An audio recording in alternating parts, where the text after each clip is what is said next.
Okay, welcome everyone. Bruce, can you hear me okay? I can hear you just fine. Okay, great. I want to thank everyone for being able to join us tonight for Boost Your Visibility with a Professional Portfolio. My name is Brittany, and I am one of the Info Services Librarian at the Arlington Heights Memorial Library. The way we have it set up tonight, your video and audio have been turned off. You do not have the option to turn on the video, and you do not have the option to unmute yourself. We do encourage you to use the chat feature, which is at the bottom of your screen, to chat us questions or comments you may have throughout the presentation. Bruce will take some time also at the end to answer as many questions as time allows. And I'm now happy to introduce tonight's presenter. We have Bruce Bennett, who's joining us all the way from Wisconsin. Bruce is a consultant who he now volunteers with the McHenry County Workforce.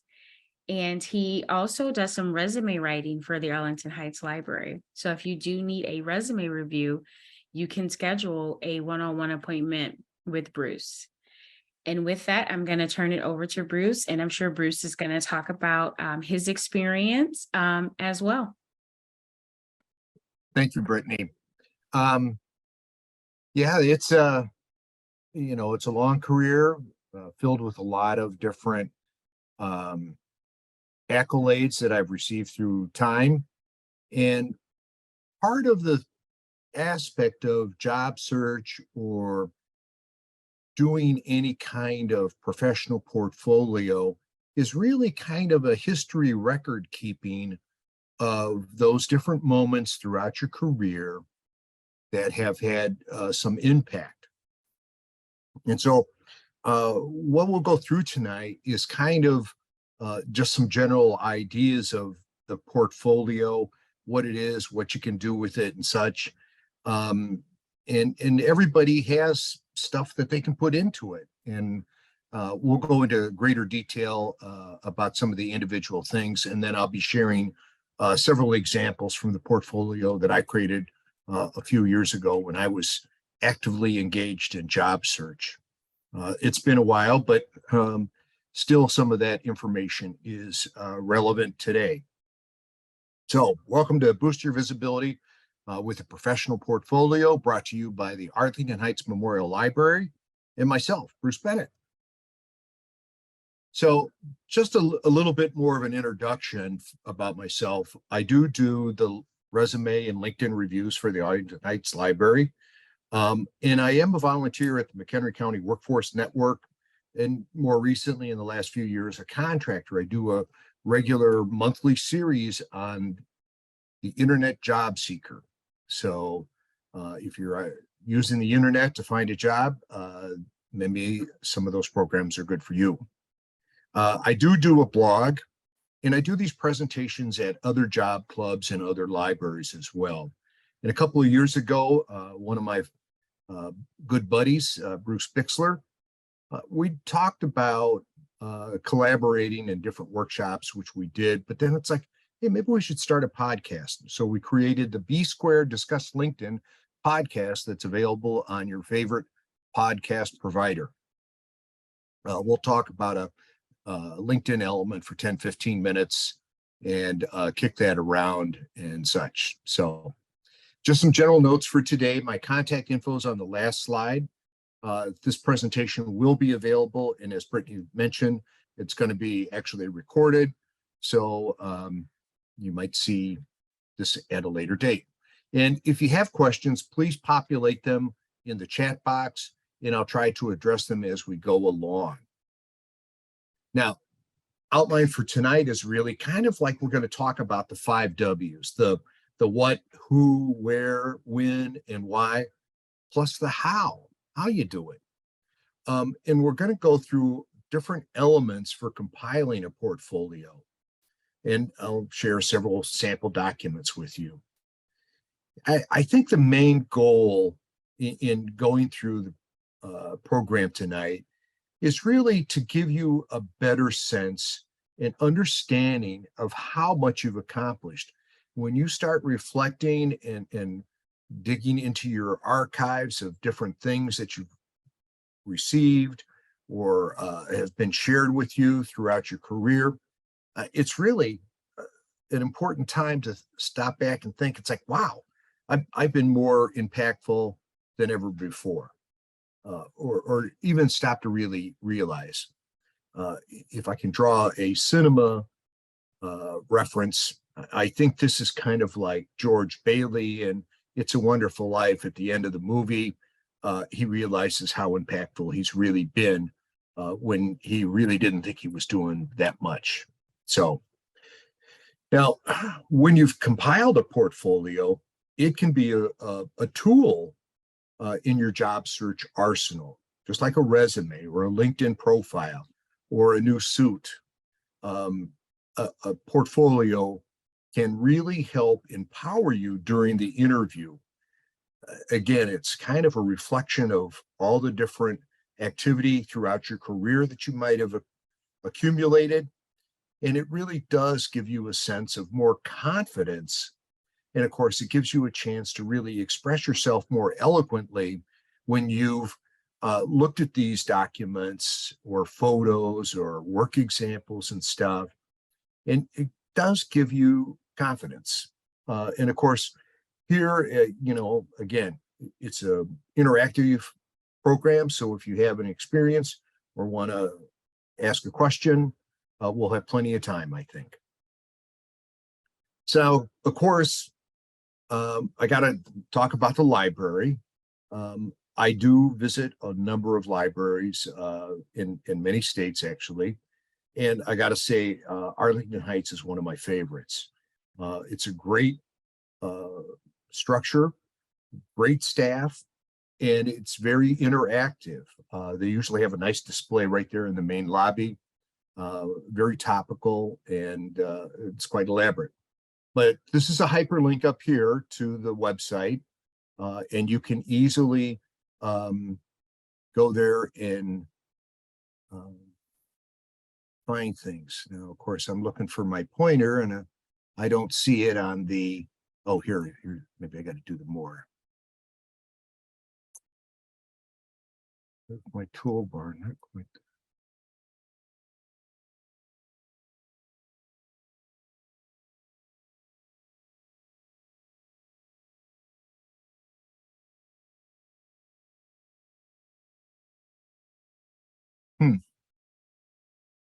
Oh, maybe under apps.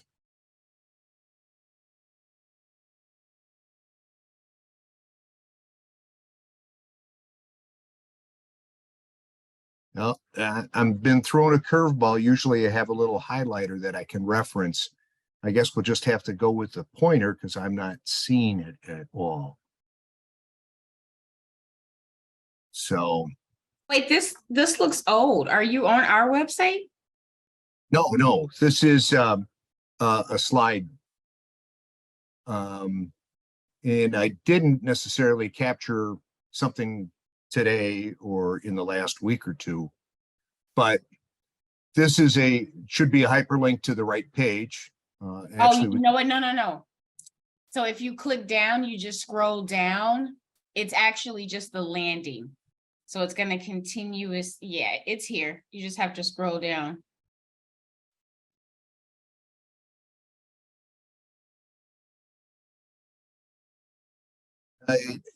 I've got the toolbar that I normally access, but I don't see the button there for the.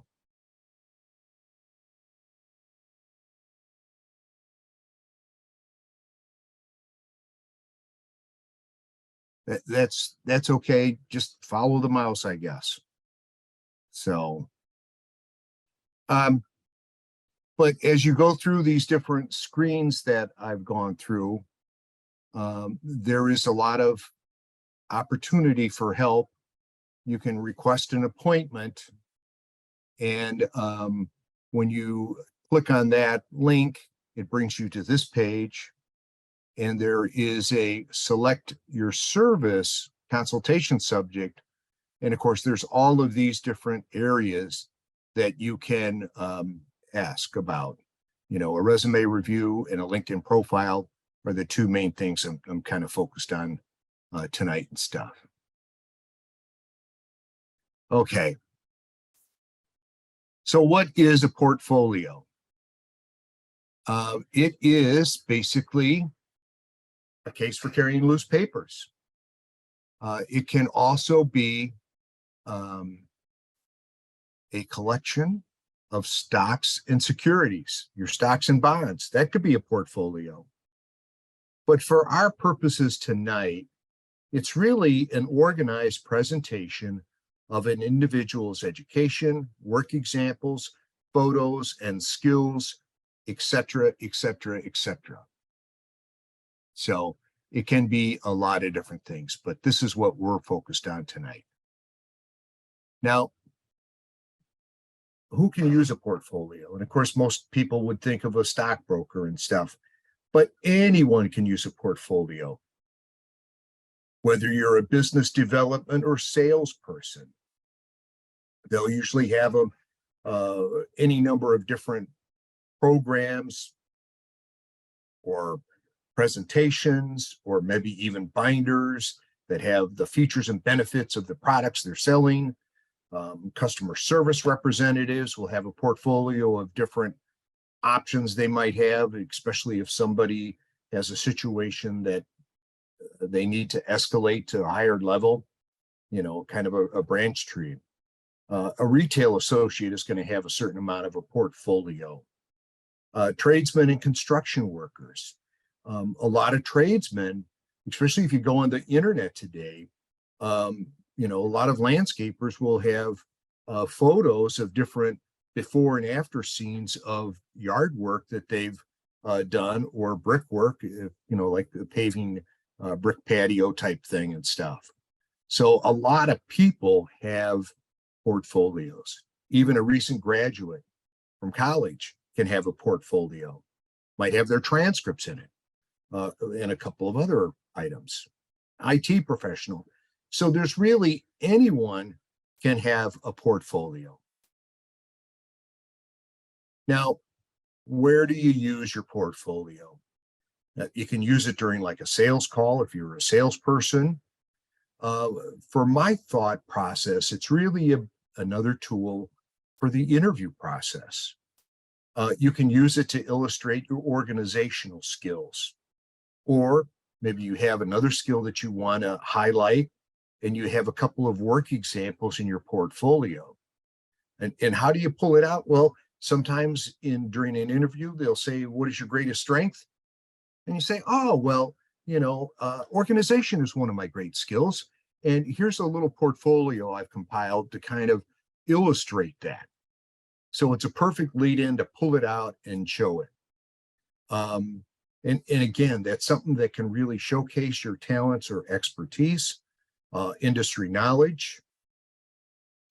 And maybe if you're more of a troubleshooter, solution provider, it can demonstrate that as well.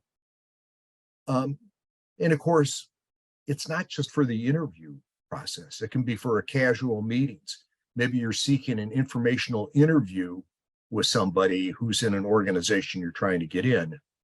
And you have an opportunity to sit down with them for a cup of coffee and you talk, you ask them about that, and maybe they'll ask you about yourself. And here's a perfect chance to pull that out.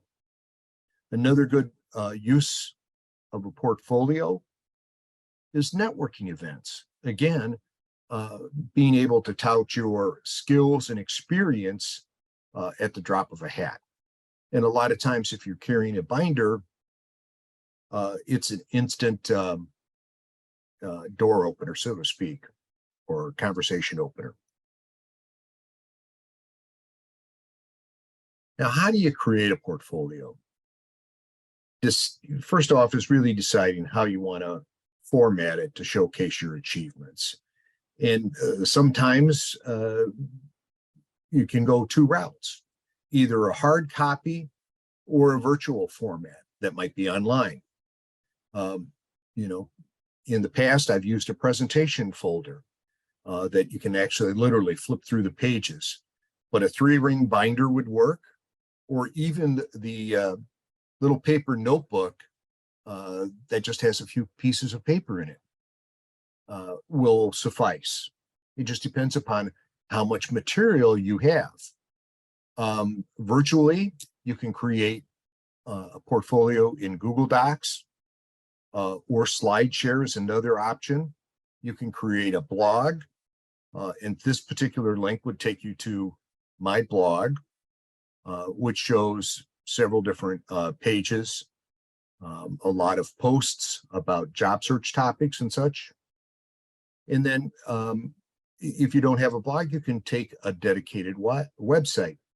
Now, this is an online portfolio website that I just want to show and talk about here for a couple of minutes. And Mark is the creator here. And Brittany just confirmed that Mark's profile and portfolio is up now.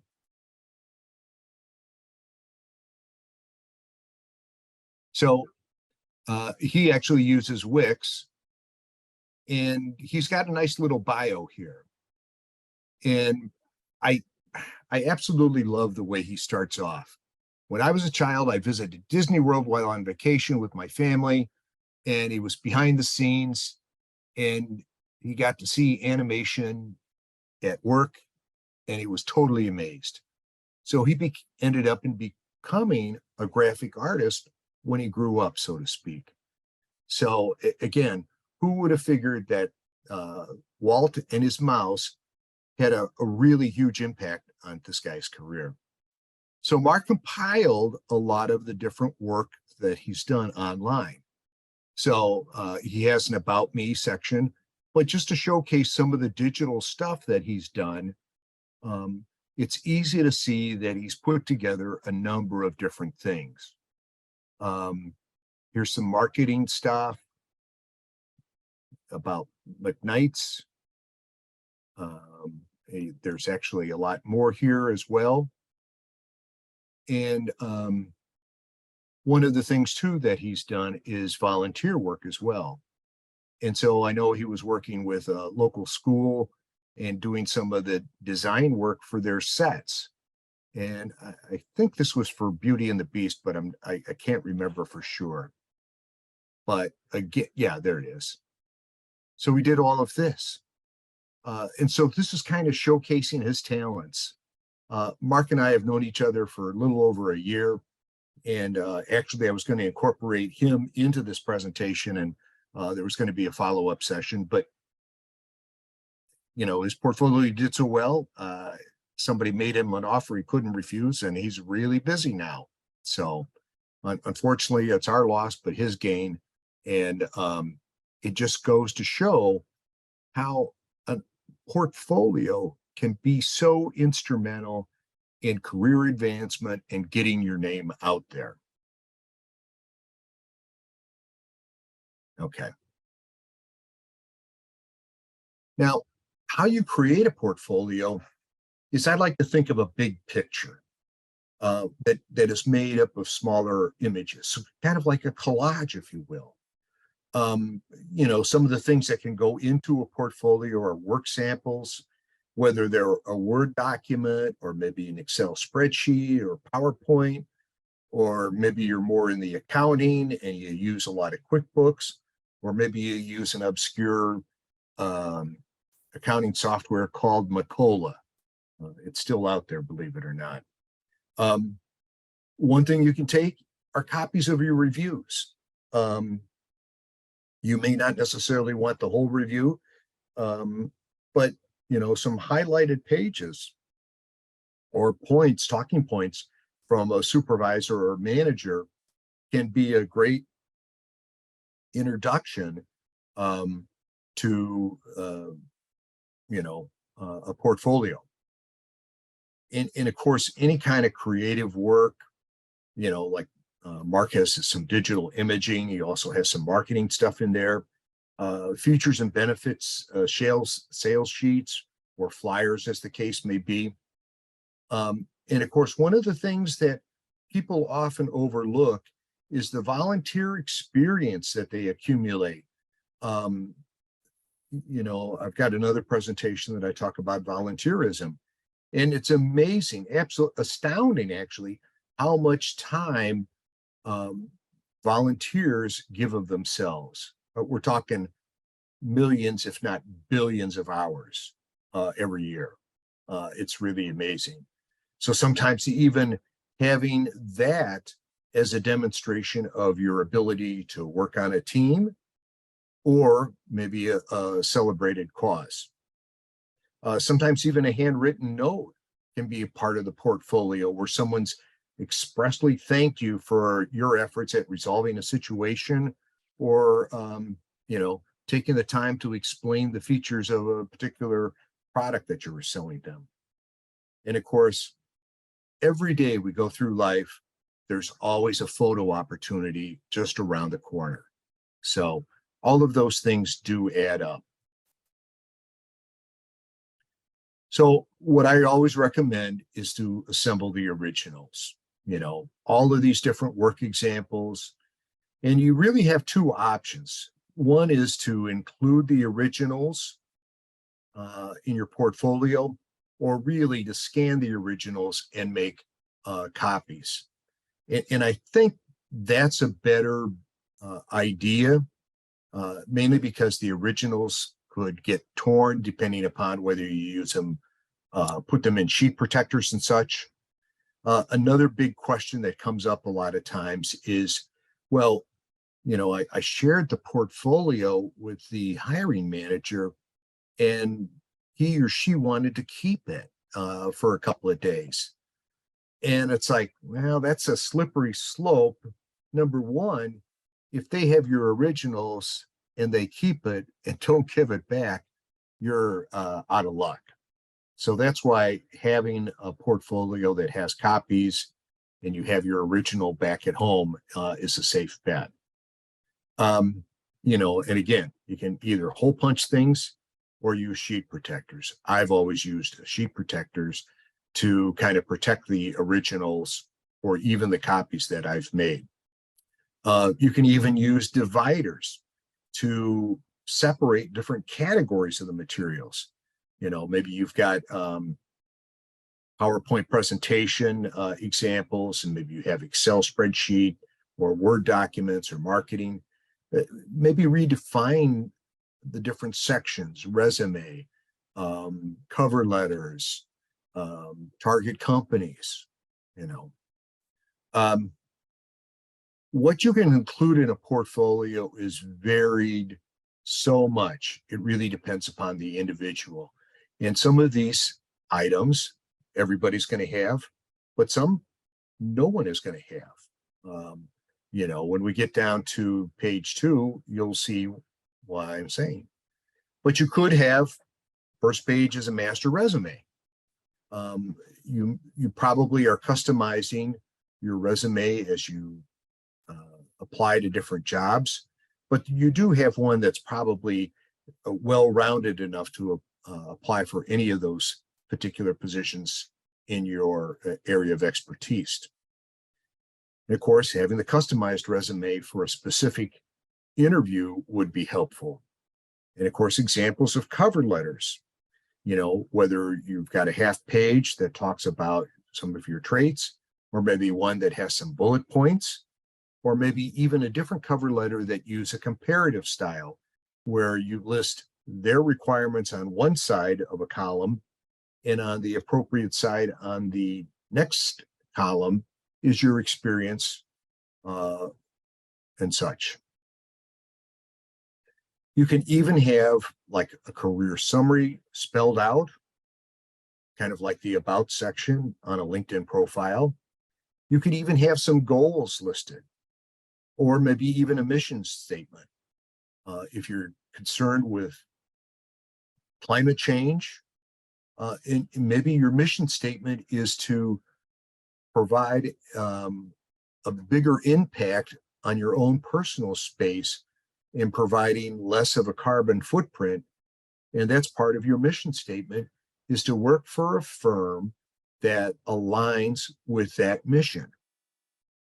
So something that you can do real easily is create a list of accomplishments.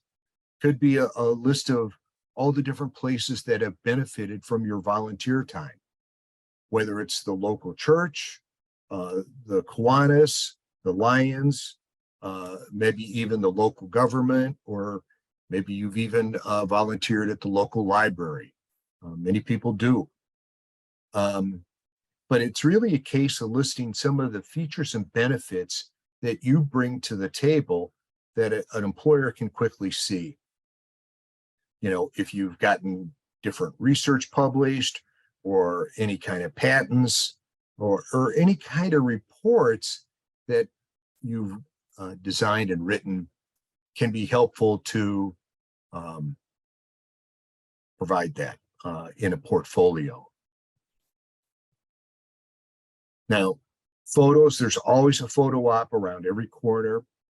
It can be something as simple as maybe a company dinner, company banquet, a meeting in the cafeteria where maybe a manager is recognizing a couple of employees. Getting in on a photo like that really shows, again, the teamwork and such that takes place that you're used to. You know, of course, an award ceremony where you're actually receiving an award stands out. Another typical thing that I have a few examples in my background are working a trade show, staffing the booth at marketing research conference and such. I probably have a dozen or so photos like that in the archives. Now, military records, not everybody's a veteran, so that might be a little bit smaller number of individuals, but again, military records are helpful. Any kind of awards, training, part of the military does provide a lot of different training, and it's specialized, but many times it is relevant to a person's future career. Or looking backwards, their military experience was a forerunner of what they're doing now. And I like to think of the story of when I was doing a mock interview with somebody who had on his resume, he'd been in the hazardous materials industry for well over 10 years. He was out of work now. And so I'm going through a mock interview with him, and I get down to the bottom of his resume, and he said, proudly served in the U.S. Air Force. It's like, oh, so what did you do in the Air Force? And he said, well, I was a crew chief on a B-52. It's like, oh, a B-52, crew chief, huh? Well, doesn't a crew chief have a certain amount of people reporting to him? Yeah, I had 8 to 10 people reporting to me on the ground and in the air. It's like, oh, in the air too. And it's like the B-52, isn't that the one that carries the nuclear weapons? He said, yeah, that's why we normally had dummy ordnance, but we did have live ordnance from time to time. And I said, oh, okay, so your military experience, you probably served in the U.S. Air Force, and you were a manager or supervisor and handled hazardous materials in that environment. I was like, wow. It suddenly dawned on him how relevant his military experience was and how much he had understated that experience in light of the profession that he was in. So sometimes you have to bridge that gap of where I was and where I'm headed and where I've landed. Now, another thing that's always impactful for a portfolio or letters of recommendation. A lot of times you receive those from different individuals that you've worked for. Another option is on LinkedIn, they have a section that's available called recommendations. And again, you could take and print those out or copy them and put those in a portfolio as well. Again, I mentioned conferences, seminars, and workshops. If you're a speaker or you're attending, I know my son-in-law goes to a lot of different Microsoft conferences because he's a SharePoint expert. and such. So, those can be added to the portfolio as well. Recent college graduate, transcripts, any kind of degrees or licenses and certifications. Even when you're a cosmetologist, is it? Even they have to go through a certain amount of licensing and certifications and stuff. Now, one thing that you can include, and it's not my normal recommendation, but you can even have a reference list of people who have agreed to serve as references for you in your portfolio. I probably would hold that closer to the vest, just like playing cards. But it's something that in a job search mode, you really should have a list of references already prepared so that you're not scrambling at the last minute to come up with a couple of people when a company says, well, we'd like to talk to a couple of people that could recommend you or serve as a reference. Now, my portfolio, and I just happen to have it here. No, it's not going to show up well on the image. But anyways, it's a big, thick book. It's probably about close to an inch thick. And these are all the different company logos I dealt with during about a 12-year period in my career. A couple of them are in the same venue. Actually, the Synovate and the Ion were all basically one company. Oh, actually, the Native 24 was as well.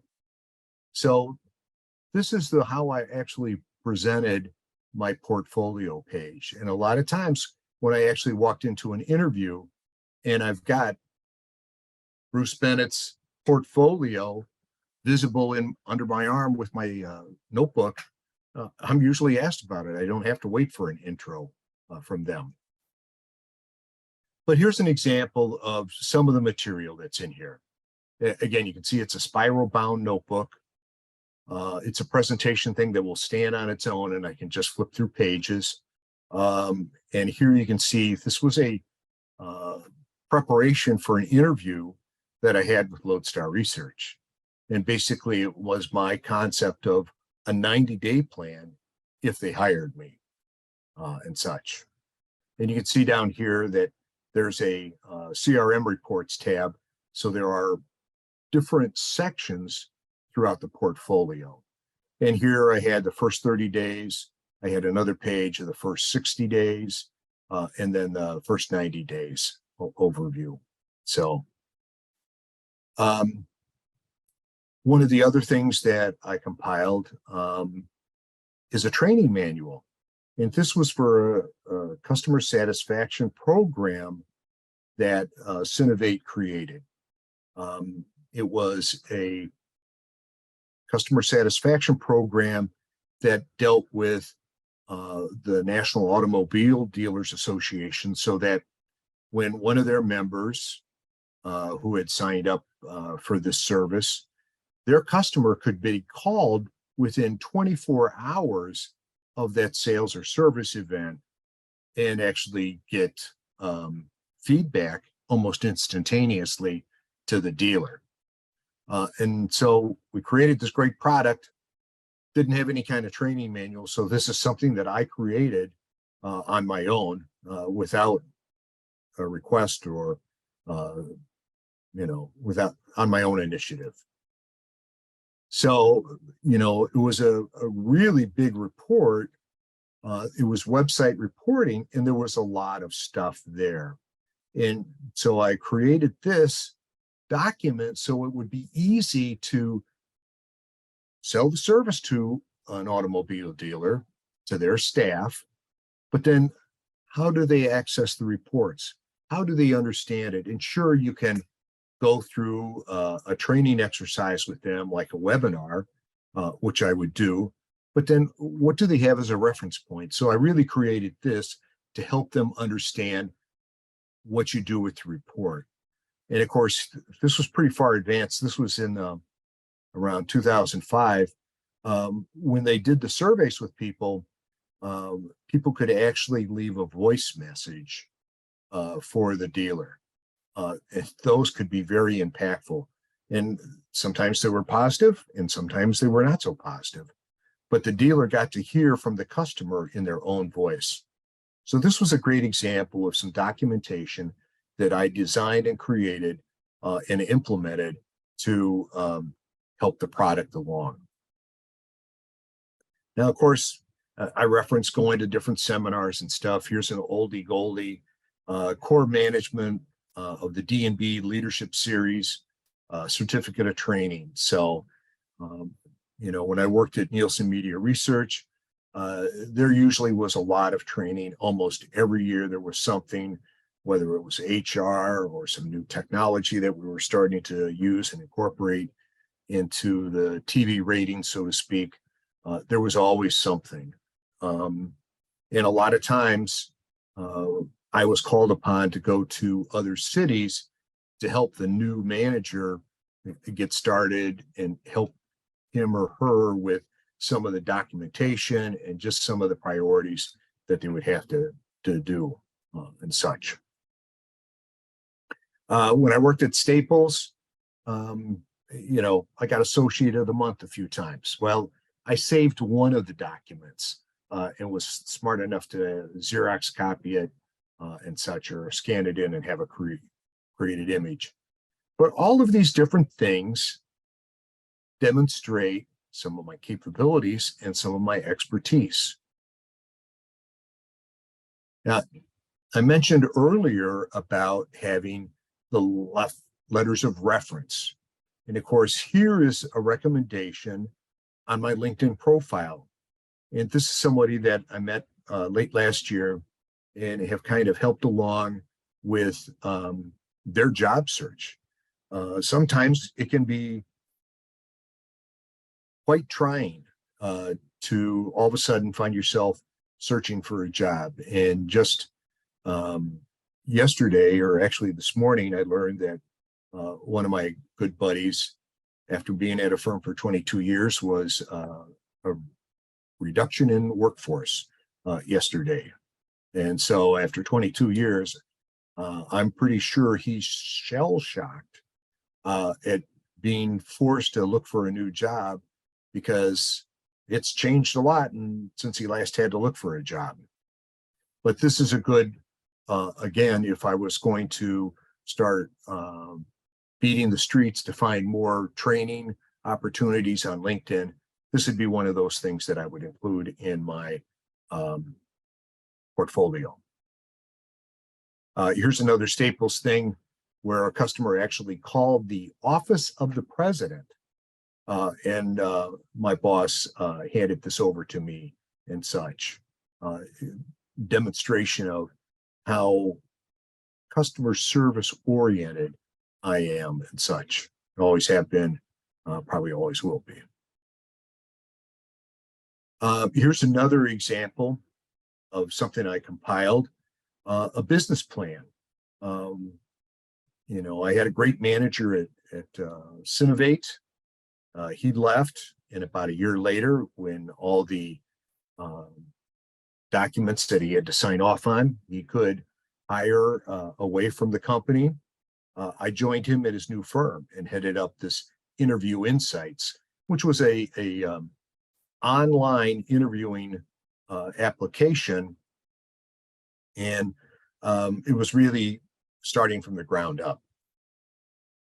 And one of the things in there was a SWOT analysis and just some of the different strengths, weakness, opportunities, and threats that we faced as a new product in a very, very crowded field.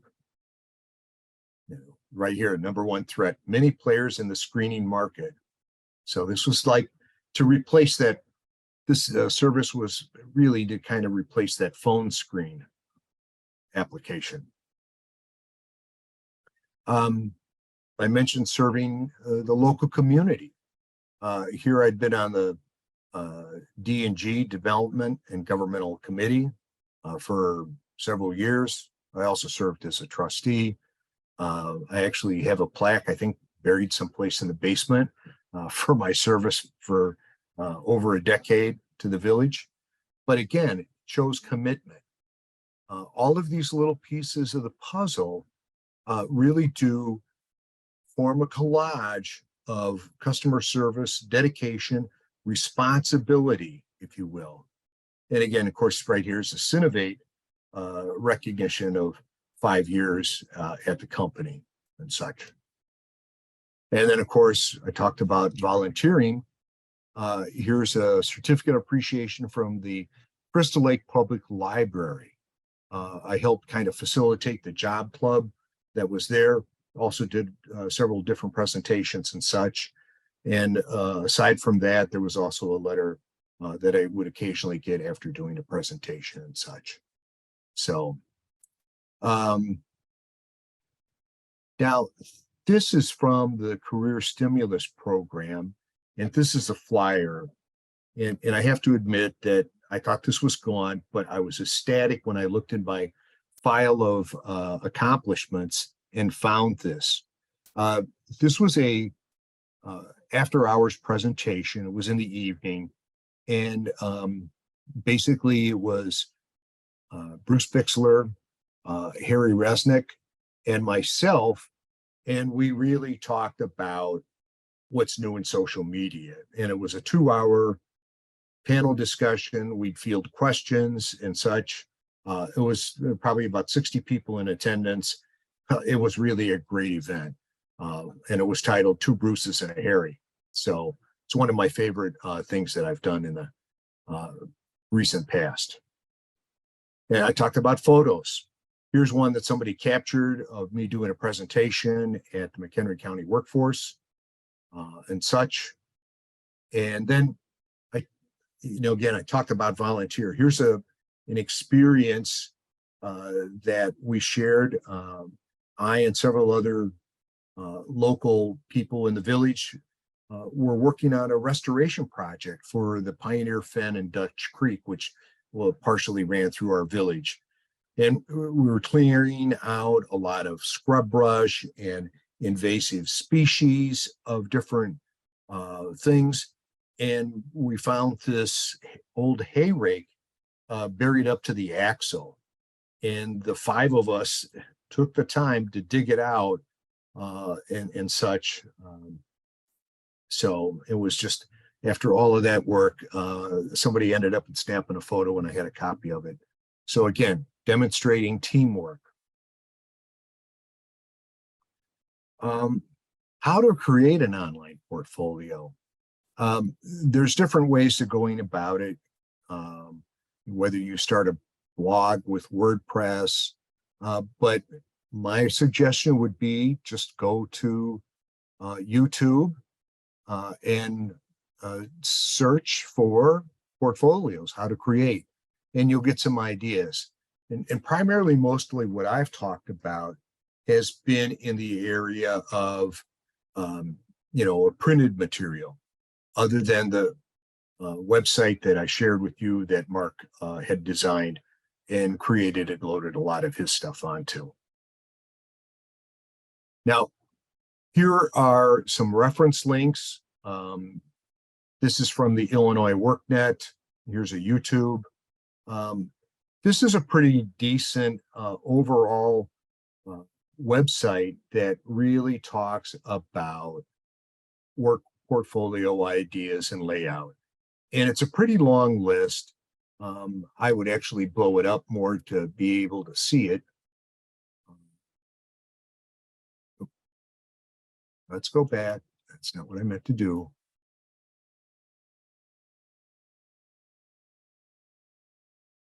This is about where I would be able to read it and stuff. But what you should put in a portfolio, there's all kinds of different ideas here and stuff. Aside from, mine. Again, here's another YouTube video. And then here's a link to the actual presentation that we've gone through tonight and stuff. Now, I do a lot of work with the Workforce Center in McHenry County. Personalized job search assistance is available. When I talked earlier about the Arlington Heights Library services that are available, those are available only to Arlington Heights Memorial Library card holders. So if you're not a card holder, you can't avail yourself of their services, but you could go to McHenry County. And actually, if I pull this calendar up, this is May's calendar. And here you can just see the Internet Job Seeker series that I do. But there are other services available. A couple of volunteers will do a resume critique. One will do a mock interview. And then I also do LinkedIn critiques for individuals and such. And there's other workshops as well. And then, of course, there's a Network to Success Job Club and such that takes place the second Wednesday of every month. So those are options for you if you're looking. And here's a hyperlink to the upcoming webinar events that I'm doing. This will take you to my blog page where you can sign up for any of these. These are all free and such. And with that, let's entertain any kind of questions. We've covered a lot of documents and stuff. Hopefully there's a question or two in there.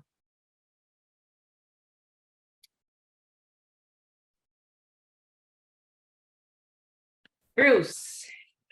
Yes. All right, thank you. That was a lot of information, and it looks like we do have a hand raised.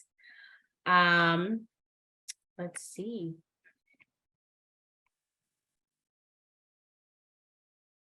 Okay, Bruce, can you see me? I can see you. Oh, okay, good. Because I think the first time I didn't have the mic on.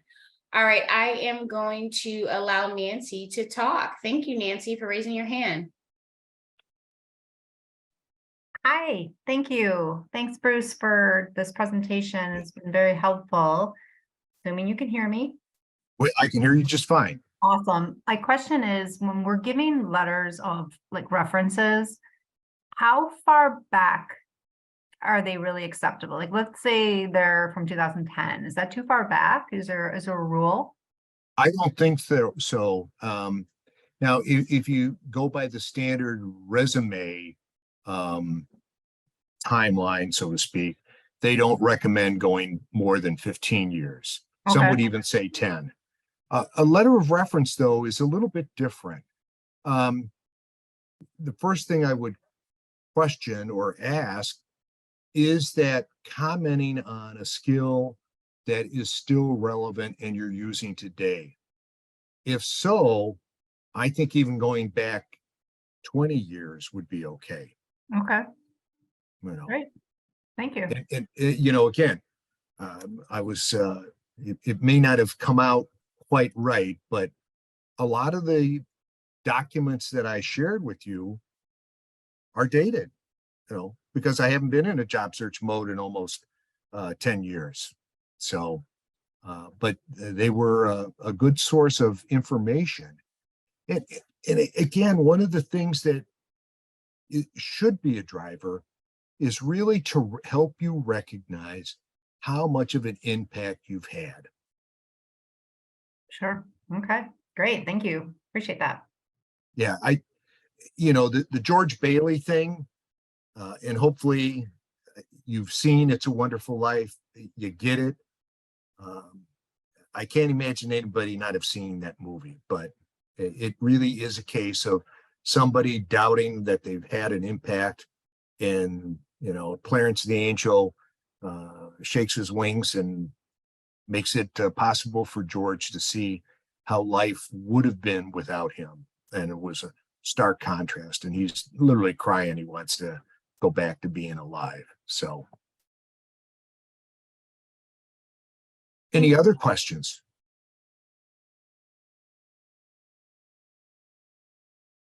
Did you have another comment, Nancy? Oh, no, I was just thanking you. Right, and you can feel free to put your questions in the chat for Bruce. I will put the link. Let me see. Did I put? I think I put Bruce's LinkedIn. So Bruce's LinkedIn is in the chat. I'm going to put the link into our website. Let me see if I can share my screen. I can stop sharing. Yeah.